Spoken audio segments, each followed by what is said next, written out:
White Death. Chapter 3. Next morning, Anna Holland went to the court. She was first there. She sat in the courtroom and waited. A lot of people came in, and she saw a man and his wife. Perhaps they are her son's father and mother, Anna thought. But she did not want to talk to them. The lawyers came in next, with a lot of papers. They sat at a table in front of her and talked quietly. Those two lawyers, Anna thought, they are old friends. But one of them wants my daughter to die, and one wants her to be free. After the lawyers, the jury came in. 12 people, men and women. They sat down and watched the lawyers. They looked at Anna and then talked quietly about her. These people don't look very important, she thought, but they are the most important people here. They are going to say, she did it, or she didn't do it. And then Sarah comes home to me, or she dies. She watched their faces carefully. Then some policemen came in. Inspector Aziz saw Anna and smiled at her, but Anna did not talk to him. Because Sarah came in at the same time. She looked afraid and her face was very white. She looked across the courtroom, saw her mother, and gave her an unhappy smile. There were two policemen behind Sarah, but Anna did not look at them. She looked at the tall, dark young man next to Sarah, her son. He's about 20 years old. Anna thought. He's very tall, but he has a nice face and very beautiful dark eyes. Sarah likes him, and I can understand that. But he looks very unhappy too, and afraid. His hands are moving all the time. Her son looked at Sarah and smiled.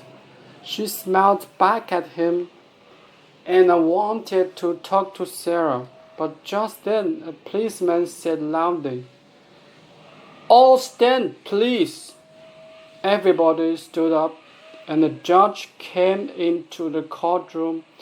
He went to his chair and sat down. The police lawyer began. "These two young people came into our country last week," he said. "The young man lives in this country, and the young woman is English." At the airport, the police looked in their bags, and they found 3 tubes of toothpaste. These tubes of toothpaste, he had the 3 tubes in his hand, and he looked at them. Everybody could see them. "But are they tubes of toothpaste?" he asked. "No, men and women of the jury. They are not." "Oh no. There is no toothpaste in these tubes. There is heroin in them." "Yes, heroin. A bad, dirty drug. Perhaps the worst drug. People die from this drug. The White Death, they call it." The lawyer stopped and looked at the jury. He waited for a minute or two. The courtroom was very quiet. Then he began again. "But why? You ask me. Why these two young people have this heroin in their bags? I can tell you. because heroin is one of the most expensive drugs too. They can sell these tubes of heroin in our country for perhaps 80,000 pounds. 80,000 pounds! Easy money. And men and women of the jury. Many people in our country, young people, school children too, take this drug. At first, it's exciting and they feel happy, but then they need more and more heroin, and they need more money to buy the drug. They leave their homes and families. They take more heroin and more. They can't stop. Soon the drug begins to kill them, and in the end they die. The White Death. It's not quick death, but it's not an easy death. Yes, men and women of jury, many young people and children, your children and my children, remember, die because of this drug. The lawyer stopped again. The jury watched him and waited. He's very good, Anna thought. Very, very good. He's telling the jury an exciting story, and they like him, but it isn't good for Sarah. The lawyer walked across the courtroom and stood in front of the jury. But, my friends, he said to the jury, we have a law in this country, and the law is not difficult to understand. When people bring heroin into this country, they bring death too. We need to stop these people. And how can we do that? The answer is easy. The law for these people is death. The lawyer walked back to this table. Now, please look at these two young people here in this court. He said to the jury, they brought heroin into this country. The airport police are going to tell you about it. Please listen carefully. It's not a long story. And remember, the law is death. The police lawyer sat down, and an airport policeman went to the front of the courtroom. Anna felt ill. She looked at Sarah. Sarah was white-faced and very afraid. Anna closed her eyes. Sarah, she thought. Oh, Sarah. The police lawyer stood up again. Please tell the court about Sarah Harland and her son, he said to the airport policeman. Yes, sir, said the policeman. I found 2 tubes of toothpaste in the girl's bag and 1 tube in the young man's bag. All 3 tubes had heroin in them. Thank you, the police lawyer sat down, and Mr. Chen, Sarah and her son's lawyer, stood up. What did Sarah Harland say when you found the heroin? He asked. Nothing, sir. She began to cry. I see. Was she afraid? The policeman thought for a minute. I don't know, sir. Perhaps she was. Yes. And she said nothing. Are you sure? The policeman thought again. Well, yes, sir. I think perhaps she said, this isn't my toothpaste. This is all wrong. I see. And what about the young man, her son? What did he say? Well, sir, he was very angry. He said, it's not heroin. That's not true. You put it there. I see. Thank you. Now tell me, why did you look in these 2 young people's bags? You don't usually look in everyone's bags. There isn't time. The policeman thought again. Well, no, sir, we don't. I'm afraid I can't tell you, sir. What did you say? Mr. Chen asked, very angry. Of course you can tell me. This is a court of law. He looked at the judge. This is a very important question. We need an answer. The judge looked at the airport policeman. I'm sorry, he said. Please answer the question. The court needs to know the answer. Yes, sir. Well, you see, there was a telephone call. Someone telephoned me before the plane arrived. The telephone caller said, There's some heroin on the plane. A young man and a young woman are carrying it. I see, Mr. Chen said. He smiled. That's very interesting. And who made this telephone call?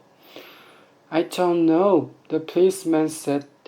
It was a man, and he talked in English. I don't know his name. Suddenly, Anna heard a noise. She looked behind her at the door of the courtroom.